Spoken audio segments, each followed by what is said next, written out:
Ternyata urapan Tuhan itu ada resepnya. Keluaran 30 ayat 23. Ambillah rempah-rempah pilihan mur tetesan 500 shikal dan kayu manis yang harum setengah dari itu, yakni 250 shikal, dan tebu yang baik 250 shikal. Dan kayu teja 500 shikal, timbang menurut shikal kudus, dan minyak zaitun 1 hin. Harus kau buat semuanya itu menjadi minyak urapan yang kudus, satu campuran rempah-rempah yang dicampur dengan cermat seperti buatan seorang tukang campur rempah-rempah. Itulah yang harus menjadi minyak urapan yang kudus. Ternyata minyak urapan itu ada resepnya. Dan di sini ada 5 resep, 5 ingredients to the anointing oil. Mur, kayu manis, tebu, kayu teja, dan zaitun. Saya tidak punya waktu untuk menjelaskan 5-5-nya karena waktu. Saya langsung menjelaskan yang kelima aja. Zaitun. Zaitun merupakan key ingredient to the anointing oil. Saya catat, untuk buah zaitun menjadi minyak, maka zaitun itu harus mengalami yang namanya proses penghancuran. Kalau di zaman dahulu itu ada yang namanya wine press. Di mana buah zaitun, buahnya itu diincak-incak sama banyak orang. Dihancurin. Supaya apa? Setelah dihancur, sarinya keluar. Minyaknya keluar. Nah, itu yang disebut apa? Minyak zaitun. Bapak Ibu, dalam hidup kita sebagai orang yang diurapi, seringkali Tuhan izinkan proses untuk terjadi. Seringkali Tuhan izinkan penghancuran untuk terjadi. Dan saya catat, kalau Tuhan ingin memakai hidup seseorang, maka Tuhan seringkali Roh Kudus akan izinkan orang itu untuk dihancurkan. Mengalami proses, mengalami kekecewaan, mengalami kekalahan, pasti. Roh Kudus memakai ini, mau diurapi menjadi raja. Harus dihancurkan dulu. Contoh, Daud. Dia diurapi menjadi raja oleh Samuel. Apakah langsung jadi raja? Enggak, dihancurin dulu. Begitu dia diurapi, harus melawan Goliat. Apakah ada Goliat di dalam hidup Anda saat ini? Apapun raksasa dalam hidup Anda, itu tanda bahwa Anda sedang dipersiapkan Tuhan untuk menjadi raja. Kok gak ada amin sih? Amin. Setelah Goliat, musuhin sama Saul. Setelah Saul, musuhin dia, diburu, mau dikejar, mau dibunuh. Akhirnya apa? Daud harus melarikan diri ke negara orang Filistin. Daud pura-pura jadi gila. Dan selama puluhan tahun dia mengembara menjadi buronan. Dia kemana-mana, dia luntang-luntung kemana-mana. Daud hancur sehancur-hancurnya.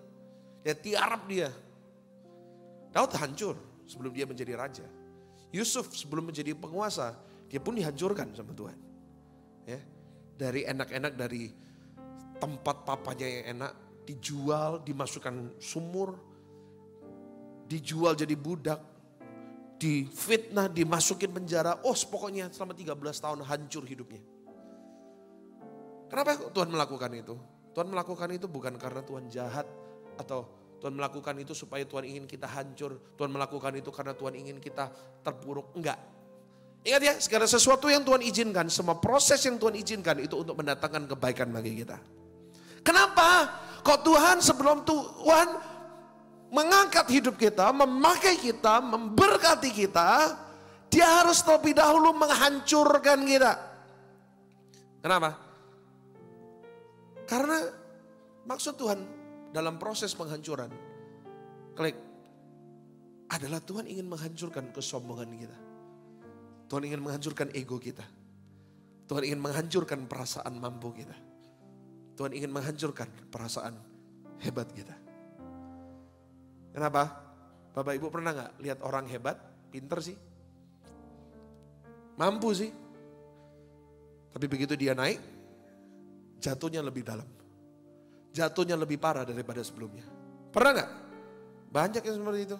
Mending mana? Lebih sakit mana? Anda jadi orang biasa-biasa atau tiba-tiba naik, habis itu jeblok turun. Dari orang yang super kaya tiba-tiba gak punya apa-apa, sakit gak? Sakitnya di sini. Betul? Itu bukan rencana Tuhan. Itu rencana setan memang. Ya, rencana setan, kita diangkat, supaya dijatuhin. Tetapi apa rencana Tuhan? Tuhan ingin kita untuk naik terus dan tidak turun. Belum, jangan dulu. Tuhan ingin kita naik terus dan tidak turun. Tuhan ingin kita menjadi kepala dan tidak menjadi ekor. Tuhan ingin kita, kalau suatu saat Tuhan mengangkat kita tinggi, kita tetap di atas. Setuju, katakan amin. Makanya dia izinkan setiap proses penghancuran untuk menghancurkan kesombongan dan ego kita. Saya catat, kalau Tuhan izinkan kita menang, tanpa terlebih dahulu kita dihancurkan, maka kita akan jadi apa? Pernah gak lihat orang seperti ini? Kaya sedikit sombong, baru sukses bentar sombong, baru punya duit sedikit sombong, gak bertahan lama. Prinsip firman Tuhan sederhana kok.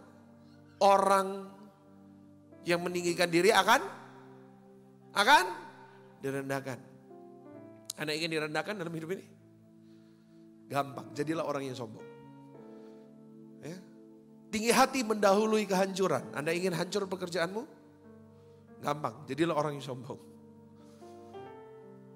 Tinggi hati mendahului, ini apapun yang Anda lakukan Anda dihancurkan. Mau? Gampang, jadilah orang yang sombong. Itu bukan rencana Tuhan. Sebab itu saya ulangi.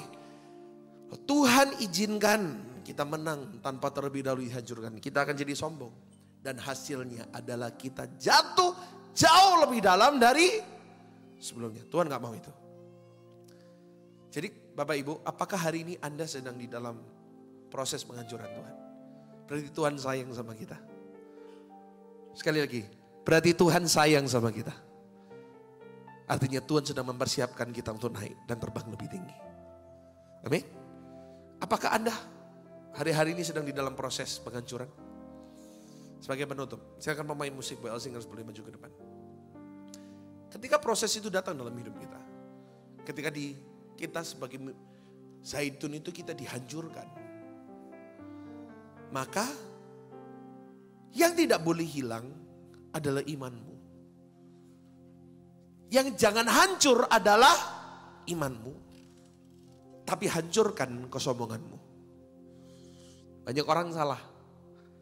Banyak orang ketika proses penghancuran terjadi, yang hilang apanya? Imannya. Yang hilang harapannya. Yang hilang dia jadi orang yang menyerah. Dia menjadi orang yang apatis. Dia gak lagi berdoa, gak lagi cari Tuhan, gak lagi ke gereja, gak lagi melayani. Hilang imannya. Percuma ke gereja, percuma berdoa, percuma sungguh-sungguh, aku hancur aja loh. Mending gak usah berdoa, mending gak usah ke gereja, ngapain? Capek-capek buang-buang duit. Ya kan? Itu yang terjadi kepada banyak orang. Imannya hancur, tetapi sombongnya tidak pernah hancur. Tetap sombong. Dalam kehancuran, sombongnya tetap ada. Izinkan saya berkata, apapun yang Tuhan izinkan. Kalau Anda sedang berada di dalam proses penghancuran dari Tuhan, keep the faith. When crushing comes, don't lose faith. Keep the faith. Catat. But lose your pride. Lose your pride. Kalau Tuhan izinkan proses itu terjadi, dan sampai di titik di mana Tuhan, I'm sorry. Ternyata selama ini aku merasa diriku bisa. Diriku hebat. Diriku kaya. Oh, aku kaya, 7 keturunan tidak akan habis. Tuhan maafkan. Ternyata aku ini bukan siapa-siapa. Oh, sukses nih. Tuhan berhasil melihat ada kerendahan hati. Untuk Tuhan pulihkan itu gampang. Untuk Tuhan angkat itu gampang.